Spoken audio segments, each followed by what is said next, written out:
C'est Alors, qui? coucou, j'espère que tu vois rien.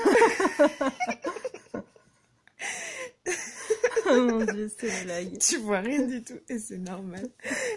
Ça va être la vidéo la moins visuelle que j'ai faite sur ma chaîne. Alors, peut-être que tu ne le vois pas, mais je suis avec Sophie qui est en train de se demander ce qu'elle fait là. Je te disais dans ma dernière vidéo que je m'étais trituré l'esprit sur comment te parler de ma NDE, de ma Near Death Experience, ou expérience de mort imminente. Et du coup, j'ai décidé de faire une vidéo pas visuelle du tout. J'ai essayé plusieurs fois de te tourner cette vidéo et j'arrivais pas en fait à te la raconter. Et je pense que c'est parce que j'avais besoin de la raconter à quelqu'un. Ok, Donc Sophie, tu vas être ce quelqu'un. ok, j'écoute là. Ça va être super relou parce qu'il va falloir que je tienne le truc pendant tout ce temps. En même temps, il ne voit pas. Donc voilà. Tu peux ne pas regarder cette vidéo. Tu peux l'écouter en faisant la vaisselle. Sauf si c'est ton lave-vaisselle qui fait la vaisselle. Ouais. Mais voilà, tu peux tout à fait décider de ne pas la voir. Il n'y a rien à voir. Alors, mon expérience de mort imminente, c'est très compliqué pour moi de t'en parler parce qu'il est très tard. Alors, j'ai plus de monde. Attends. Non, et c'est très compliqué pour moi de t'en parler parce que ça touche à ma mémoire en fait. Et que la mémoire, au final, même si j'ai l'impression de m'en souvenir comme si c'était hier, pour certains trucs, certains aspects, il y a des trucs où je me demande toujours si c'est des vrais souvenirs ou si c'est des souvenirs inventés, Oui. tu vois, par rapport à des lectures. Et aussi parce que c'est quelque chose que j'ai enfoui pendant très longtemps, parce que ça m'est arrivé à l'âge de 8 ans et que du coup, c'était tellement invraisemblable, surréaliste, irrationnel que je sais pas si j'avais peur d'en parler pour pas avoir l'air folle ou si j'avais pas peur d'être folle en fait, Ouais, bah oui. complètement folle. Ce qui s'est passé, c'est que dans les faits, j'ai eu un accident de vélo. Alors, à l'époque, on vivait dans un tout petit hameau avec ma famille, donc mes parents et mes 2 frères. C'était un petit hameau de 5 maisons, dont 3 inhabitées, donc on n'avait pas beaucoup de voisins. Ouais, c'était qui était coincé entre la nationale et l'autoroute. Et pour accéder au hameau, il y avait une grande descente qu'on appelait la grande descente. Et genre la grande descente, c'était notre terrain de jeu favori avec mes frères. C'est-à-dire que quand il avait neigé, on allait faire de la luge dans la grande descente. Sinon, on descendait la grande descente en skateboard, assis sur le skateboard parce qu'on n'était quand même pas suicidaire, ou alors en vélo. Et on faisait tout le temps la course. Et donc j'avais 8 ans et je me souviens, c'était un samedi, c'était la veille de la fête des mères, très précisément. C'était la veille de la fête des mères. Et va savoir pourquoi, ce samedi-là, j'étais toute seule à faire du vélo dans cette grande descente. Et je m'entraînais parce qu'à l'époque, Florian, mon grand frère, bah, il était toujours devant. Et que, voilà, c'est mon grand frère. J'avais beau avoir une grande admiration pour lui, je voulais être au moins aussi forte que lui. Et j'étais persuadée que si il était meilleur que moi, c'était parce qu'il avait moins peur. Je ne m'étais pas dit à l'époque que c'était une question qu'il avait un meilleur vélo, ou qu'il était plus grand, ou qu'il avait un meilleur centre de gravité, ou n'importe quoi. C'est parce qu'il avait moins peur.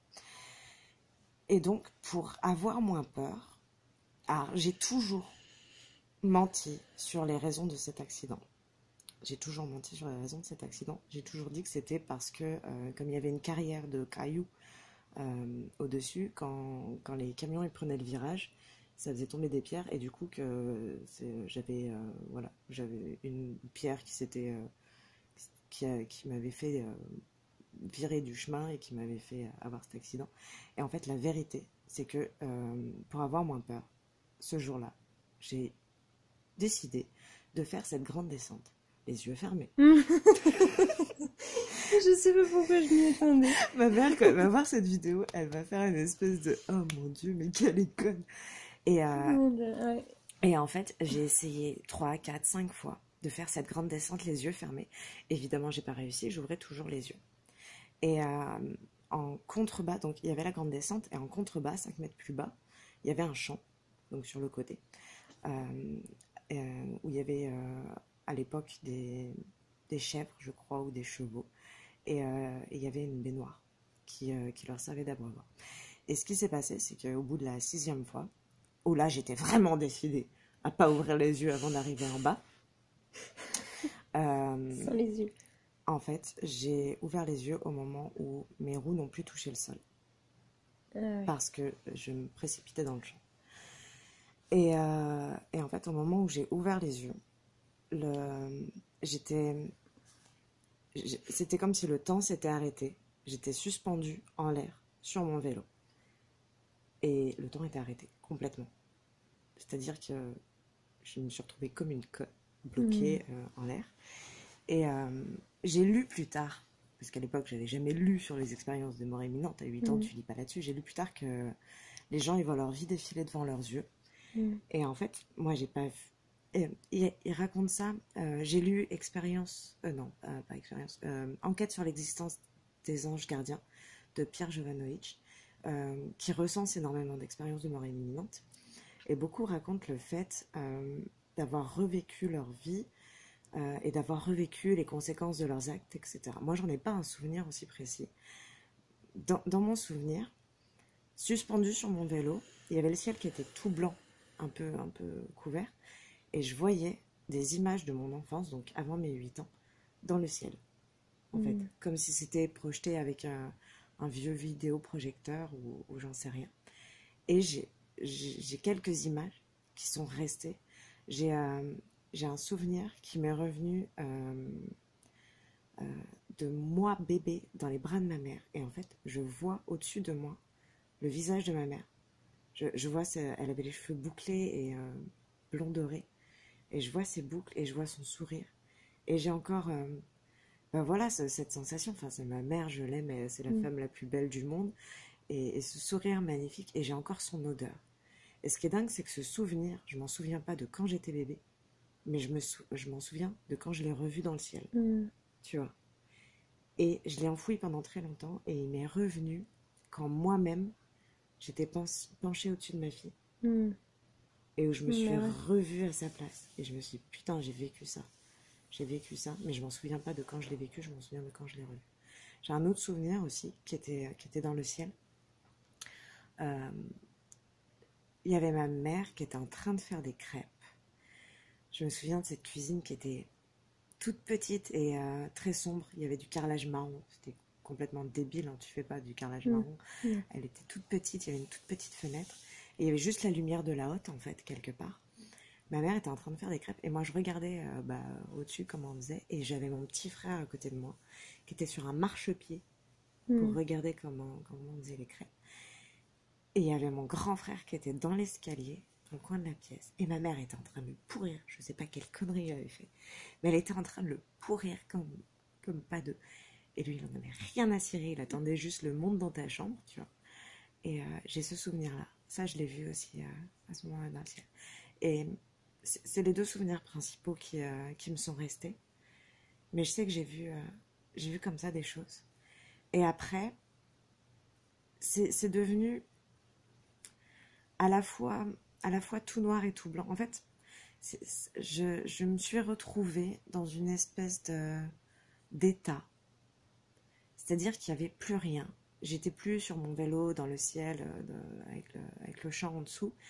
J'étais dans une espèce de néant, mais pas un néant noir et pas vraiment un néant blanc lumineux. Il y en a qui voient des espèces de grosses lumières et tout ça. Si je devais donner une couleur, ce serait blanc, mais le blanc, moi c'est le blanc que j'appelle le blanc de l'intérieur de ta tête. Tu sais, quand tu fermes les yeux, même dans le noir, au début tu vois du noir et après tu vois une espèce de clarté. C'est le blanc de l'intérieur de tes paupières. Et ben c'était un peu ce blanc là. Et une sensation quelque part de me fondre dans quelque chose comme ça. Peut-être doux, cotonneux, nuageux si on veut, mais une impression d'appartenir à quelque chose. Un truc assez indescriptible. Et je pense que c'est... j'imagine que ça doit être la sensation de quand on est dans le ventre de sa mère, en fait. Mm. Et à ce moment-là, j'étais connectée à tout. J'étais connectée à tout le monde, à tous les êtres vivants, à tous les animaux, à toutes les plantes, à la nature, au vent, à tout. En fait, je faisais partie de tout. Et, euh, et c'était merveilleux, et tout était beau, et tout était bon. Il n'y avait rien du tout, hein, mais Mm. j'appartenais à tout. Mm. Mm. Donc j'appartenais à rien, quelque Mm. part. Ouais. Mais c'était ça. Et, euh, et, quel- et à la fois, j'ai l'impression que ça a duré très très peu de temps. Et à la fois, j'ai l'impression d'y avoir baigné pendant une éternité. Et d'y avoir trouvé ma place et de m'y être fait. Mm. Et j'y étais et c'était là que je devais être. Et d'un coup, euh, j'ai eu la sensation, comme si j'avais un baudrier et qu'on me tirait vers l'arrière, et d'avoir été tiré très fort vers l'arrière, reprécipité sur mon vélo, et mon vélo précipité au sol. Pas juste comme si j'avais continué ma chute, comme si j'étais tombée, c'est comme quand tu Mm. lâches une balle, Mm. et comme quand tu lances une balle, précipité au sol.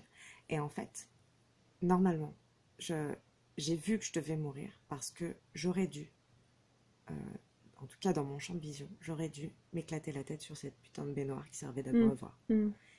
Et, euh, et je sais pas combien de temps je suis restée dans le champ, je sais pas si je suis restée longtemps inconsciente ou pas du tout. Mais quand je me suis réveillée, c'était horrible. Alors, je me suis fracturé les deux poignets. Et évidemment, il y avait la douleur du choc. Mais en fait, j'ai ressenti une douleur immense qui n'était pas juste la douleur physique, Mm. mais qui était la douleur d'être revenu, la douleur d'avoir été arraché en fait Mm. à ce tout. Et, euh, et j'ai eu l'impression que ça durait une éternité, cette douleur. C'est les voisines qui m'ont retrouvée dans le champ. Je ne sais pas si elles sont venues me chercher parce qu'elles m'ont entendu hurler quand je me suis Mm. réveillée, ou si elles m'ont vu tomber et que du Mm. coup elles sont arrivées beaucoup plus vite. Mais j'ai eu l'impression de rester une éternité dans ce champ. Et avec une douleur indescriptible. J'ai jamais ressenti depuis une telle douleur, même quand j'ai accouché. Euh, non, j'ai jamais ressenti une telle Mm. douleur. Même dans mes pires moments, j'ai jamais ressenti ça. Et elles m'ont récupérée. J'étais à plusieurs mètres de cette baignoire. Ouais, ouais. J'étais à plusieurs mètres de cette baignoire Ah, c'est bizarre. et j'étais à plusieurs mètres de ce vélo d'ailleurs. Ouais. Et elles m'ont ramenée à, à, mes, à ma mère. Il y en a une qui portait mon vélo et l'autre qui me portait. Et celle qui me portait m'a posée dans les bras de ma mère. Et ça, je ne sais pas si je m'en souviens ou si c'est parce que ma mère me l'a raconté. Mais je lui ai dit, maman, je veux me réveiller. Mm. Parce que c'était un cauchemar. C'était pas un cauchemar de m'être cassé les bras et d'avoir mal. C'était un cauchemar d'être revenu. C'était un cauchemar d'être revenu. Ah, ouais. Et, euh, et en fait, du coup, j'ai vraiment enfoui ça pendant très très longtemps. Bon, il y a eu toute la période après d'hospitalisation où j'ai été quand même pas mal droguée hein, pour atténuer la douleur. Et où du coup, il y a beaucoup de choses qui sont mélangées. Il y a eu, je pense, la peur de passer pour folle. Le fait aussi que bah, voilà, je viens d'une famille très cartésienne, très scientifique, etc. Et que du coup, c'était pas facile pour moi. C'était pas dans mon mode de fonctionnement, puisque les autres autour de moi ne fonctionnaient pas comme ça, ben voilà, de raconter ce genre de choses ou d'imaginer que ça puisse exister. Mm. Il y avait aussi la honte énorme, et d'avoir eu un accident aussi débile, parce que si j'ai toujours menti là-dessus, c'est parce que j'avais tellement honte D'avoir fermé les yeux. fermé les yeux. Bah ouais. Et puis pas qu'une fois. Quoi d'autre. Mais c'est stupide. Et je suis désolée, maman, quand tu verras cette vidéo, je suis vraiment désolée. Et en fait, c'est revenu, en fait, par phase. C'est-à-dire que plus tard, j'avais vu, je me souviens que j'avais vu un reportage sur le cerveau, où ils avaient placé des électrodes sur le cerveau, notamment des pompiers, combattants du feu, etc. Et ils s'étaient rendus compte que dans les gros moments de rush, l'activité électrique du cerveau s'accélérait. Et les pompiers décrivaient le fait qu'ils avaient l'impression que le temps ralentissait et qu'ils étaient plus capables de prendre des décisions rapidement. Et je me suis dit, à ce moment-là, en fait, c'est ça. Mon cerveau, dans ce rush, il a dû envoyer plein d'électricité et c'est pour ça que j'ai vu tout ça. Donc je me suis dit, ok, il y a une explication rationnelle. Tout va bien, je ne suis pas folle.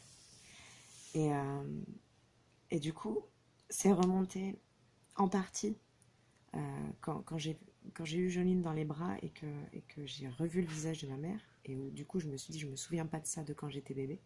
Et où j'ai revu, du coup, ce truc-là, ce souvenir-là.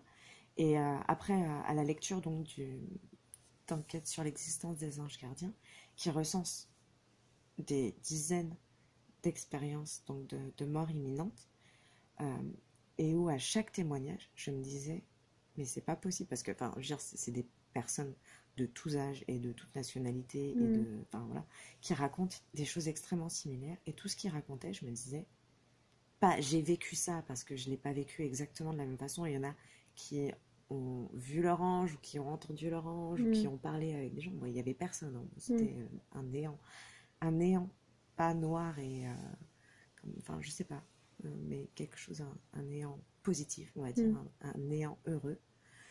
Et je me suis dit, c'est dingue, ça a tellement résonné en moi que c'est remonté, et du coup, il y a juste une chose, moi, qui aujourd'hui, j'aime pas dire expérience de mort imminente, parce que je pense pas que la mort était imminente. Je pense que j'y suis entrée. Tu vois, c'est pas la mort va arriver, donc il se passe quelque chose dans mon cerveau. C'est véritablement, je pense que je suis morte. Peut-être, sans doute, pas très très longtemps. J'espère pas trop longtemps, parce que sinon ça expliquerait que mon cerveau a pas été oxygéné et que j'ai des séquelles aujourd'hui. Tu ne parlerais pas. Non, c'est ça. Mais voilà, j'ai vécu la mort. Ça t'apportera sans doute pas grand-chose. Ce qui peut t'apporter quelque chose, c'est sûr, c'est la lecture de ce livre. Je te mettrai peut-être le lien en barre d'infos, si j'oublie pas. Mais du coup, ce que ça m'a apporté, c'est que j'ai pas peur de la mort. Ce que je sais, par contre, c'est que je ne veux pas y retourner. Je ne veux pas y retourner, ou alors le jour où j'y retournerai, c'est pour y rester. Parce que si j'ai pas peur de la mort, j'ai peur de revenir. Et quelque part, si aujourd'hui j'ai autant de mal avec la méditation, c'est parce que dans certains états méditatifs profonds, j'ai des sensations qui me rappellent à ça. Et j'ai tout de suite cette peur de l'arrachement, en fait.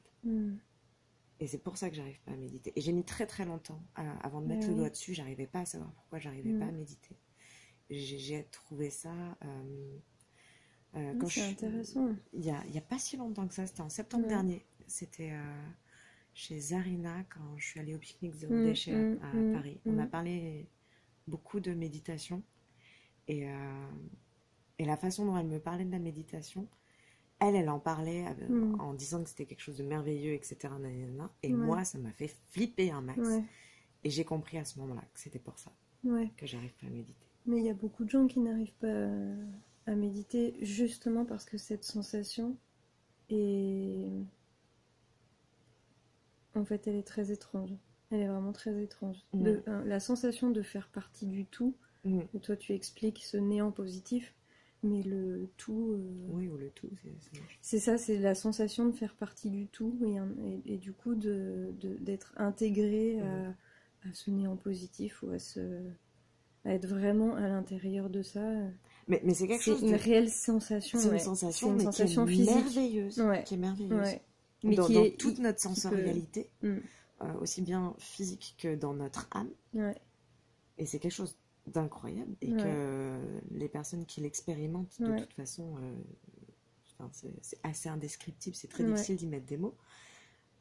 Mais du coup, moi, j'ai peur de l'arrachement. J'ai peur d'en revenir. Oui. Bah oui. Après, dans la méditation, en fait, faire partie du tout permet en fait d'appréhender le quotidien avec un certain recul. Et au final, c'est... Alors, si je peux donner, du coup, mon expérience Alors, Bérénice est la deuxième personne que je connais qui a eu une expérience, que je connaisse, qui a eu une expérience de mort imminente. La première personne étant Vincent, mon ami qui a été réanimé, qui a eu un grave accident, et voilà. Et qui partage exactement les mêmes mots que Bérénice. Et en fait, ces personnes-là, donc je parle de toi, la troisième personne, mais... Et Vincent, voilà, c'est... En fait,